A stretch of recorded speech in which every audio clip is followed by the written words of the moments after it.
बहू, हमारे यहाँ सामान मुफ्त में नहीं आता। रविवार का दिन और सुबह का वक्त था। घड़ी में 9 बज रहे थे। उदय अपने पिता रमन जी के साथ नाश्ता कर रहा था। उसे अपने पिता के साथ दुकान के लिए निकलना था। उदय की पत्नी नमिता रसोई में गर्मा गर्म पराठे बनाकर उनको परोस रही थी। वो एक स्कूल में टीचर का जॉब करती थी, पर शादी के बाद सासू माँ ने जॉब छुड़वा दी, जबकि उसकी माँ माया जी अपने कमरे में बैठकर टीवी देख रही थी। उदय की शादी नमिता से 5 महीने पहले ही हुई थी। जब से उदय की शादी हुई है, घर की जिम्मेदारी अपनी बहू नमिता को सौंपकर माया जी अपनी जिंदगी मस्त तरीके से जी रही हैं। अब वो सुबह लेट उठती हैं और अपना थोड़ा बहुत काम करके टीवी चालू करके बैठ जाती हैं। यहाँ तक कि नाश्ता और खाना भी अपने कमरे में ही करती हैं। एक बहन है अनुश्री, कॉलेज में पढ़ती है, पर वो अभी तक सो रही है। उसकी इच्छा होती है तो कॉलेज जाती है, नहीं तो सेल्फ स्टडी के नाम पर घर पर रुक जाती है और अपने कमरे में घंटों लैपटॉप या मोबाइल के सामने बिता देती है। खैर, रमन जी और उदय नाश्ता कर रवाना हो जाते हैं और नमिता प्लेट लगाकर अपनी सासू माँ माया जी को नाश्ता देने उनके कमरे में जाती है। तभी अचानक दरवाजे की घंटी बजी तो नमिता ने जाकर दरवाजा खोला। सामने उसके पापा और छोटी बहन वैदेही खड़ी हुई थी, जिन्हें देखकर नमिता खुश हो गई और उन्हें घर में लिवा आई। उसके पापा ने अपने साथ लाई हुई फलों की टोकरी और एक साड़ी नमिता को पकड़ाई तो नमिता ने कहा, पापा ये सब लाने की क्या जरूरत थी। पापा ने उसके सिर पर हाथ रखते हुए कहा, तेरे ससुराल आया हूँ तो खाली हाथ थोड़ी ना आता। तेरी माँ होती तो पता नहीं क्या क्या करती। मुझमें जितनी समझ थी मैंने उतना कर लिया। नमिता ने वो फलों की टोकरी और साड़ी हॉल में ही रख दी और उन्हें बिठाकर पानी सर्व किया। उसके बाद माया जी को बुलाने कमरे में गई। मम्मी जी, मेरे पापा और वैदेही आए हैं। सुबह सुबह तुमने बताया नहीं कि वो लोग आने वाले हैं। माया जी के प्रश्न से नमिता चुप हो गई। ऐसे सुबह सुबह बेटे के घर कौन जाता है, वो भी बिना फोन किए। नमिता ने कहा, मम्मी जी मुझे नहीं पता, शायद यहाँ किसी जरूरी काम से आए होंगे। नहीं तो पापा बिना फोन किए किसी के घर नहीं जाते।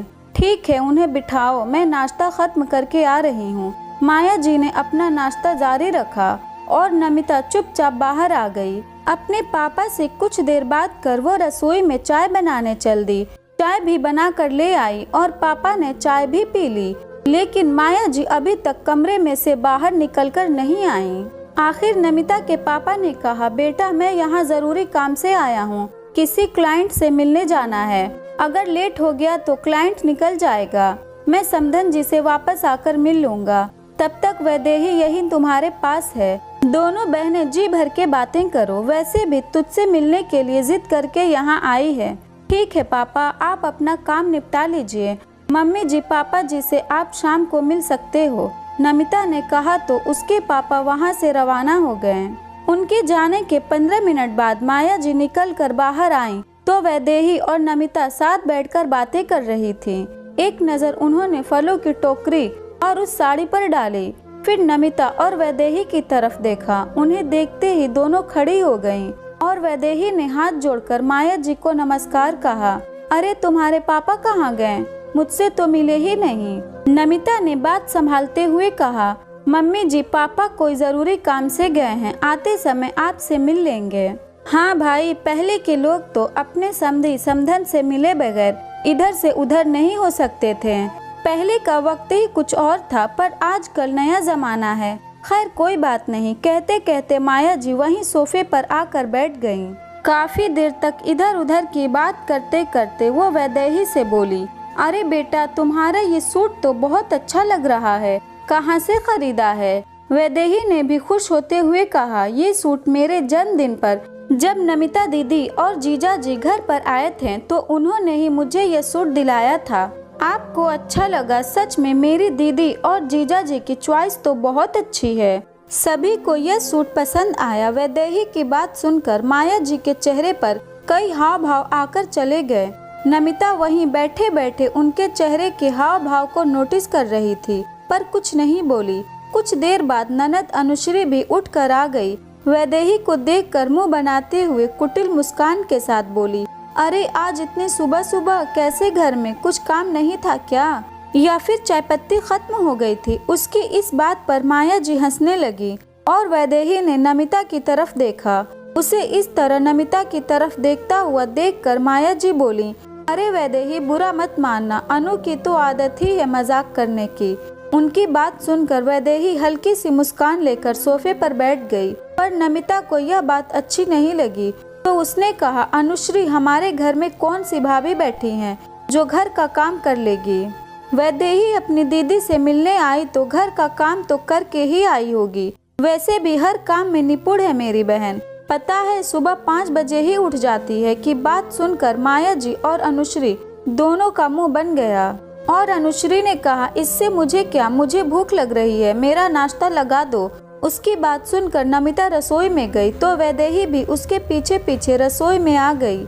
नमिता ने गर्मा गर्म पराठे बनाए और अनुश्री को सर्व कर दिया। अनुश्री के नाश्ता करने के बाद नमिता ने अपने वैदेही के लिए नाश्ता बनाया और दोनों नाश्ता लेकर नमिता के कमरे में आ गई। जब दोनों नाश्ता कर रही थी तब माया जी कमरे में आई तो नमिता ने पूछा, कुछ चाहिए था मम्मी जी? अरे नहीं नहीं, मैं तो अपना चश्मा देखने आई थी, मिल ही नहीं रहा। उनकी बात सुनकर नमिता मुस्कुरा दी और अपना नाश्ता करने लगी। जितनी देर वैदेही घर पर रही माया जी किसी न किसी बहाने नमिता के कमरे में आती रही। नमिता को सब कुछ समझ में आ रहा था, पर अपनी बहन के सामने क्या तमाशा करती। 2 घंटे बाद नमिता के पापा आ गए तो जाते समय नमिता ने अपने पर्स में से 500 निकाले और बाहर हॉल में आकर वैदेही के हाथ में रख दिए। माया जी को ये बात नागवार गुजरी। उसके पापा के जाने के बाद माया जी बोली, अरे वाह बहू रानी, बहुत पैसे आ गए हैं तुम्हारे पास। क्या जरूरत थी अपनी बहन को 500 देने की? 10-20 रुपए उसके हाथ रख देती तो वैसे ही खुश हो जाती। मम्मी जी, वैदेही मेरी शादी के बाद पहली बार मेरे घर आई है, अच्छा लगता है क्या 10-20 रुपए देना? हाँ, खुद तो बड़े अमीर घराने की बेटी है ना। क्या लेकर आए तेरे पापा? एक फलों की टोकरी और तेरे लिए साड़ी, और मुझे क्या देकर गए? ये 500 रुपए का लिफाफा। अरे मेरी बेटी भी घर में ही थी, उसके हाथ में तो कुछ भी नहीं रखा। देखिए मम्मी जी, मेरे पापा में जितनी समझ थी उन्होंने उतना कर दिया। अनुश्री एक बार भी बाहर आकर मेरे पापा से नहीं मिली तो मेरे पापा को भला कैसे पता चलता कि वो घर में है? उसकी बात सुनकर माया जी बोली, बहू बेवजह की बकवास मत कर मुझसे। तू धन्नो से ठानी अपनी बहन के जन्मदिन पर सूट खरीद के किससे पूछकर तूने ऐसी हरकत की? तेरी तो नियत ही खराब है। हमारे यहाँ सामान मुफ्त में नहीं आता जो तुम लुटाती फिर रही हो अपनी बहन पर। मम्मी जी, मेरी बहन को देने के लिए मैंने पैसे आपसे नहीं लिए, फिर आप बेवजह बात क्यों पकड़ कर बैठी हैं? नमिता को ऐसा कहते ही माया जी का गुस्सा फूट पड़ा। बहुत जुबान चलने लगी है तेरी, आने दे आज उदय को, फिर बताती हूँ। मेरे घर को मुफ्त में यूँ लुटाने नहीं दूंगी तुझे। बर्दाश्त कर रही हूँ, इसका मतलब यह नहीं कि तुम सिर चढ़कर नाचो। बड़बड़ाती हुई माया जी अपने कमरे में जाकर बैठ गईं। पूरे दिन उन्होंने नमिता से बात तक नहीं की, यहाँ तक कि दोपहर का खाना भी नहीं खाया। क्या हुआ जब उदय और रमन जी घर पर आए? क्या उन्होंने नमिता का साथ दिया या फिर माया जी का? आगे इस स्टोरी में क्या हुआ जानने के लिए हमारे चैनल को सब्सक्राइब करें और स्टोरी अच्छी लगी तो वीडियो को लाइक करें।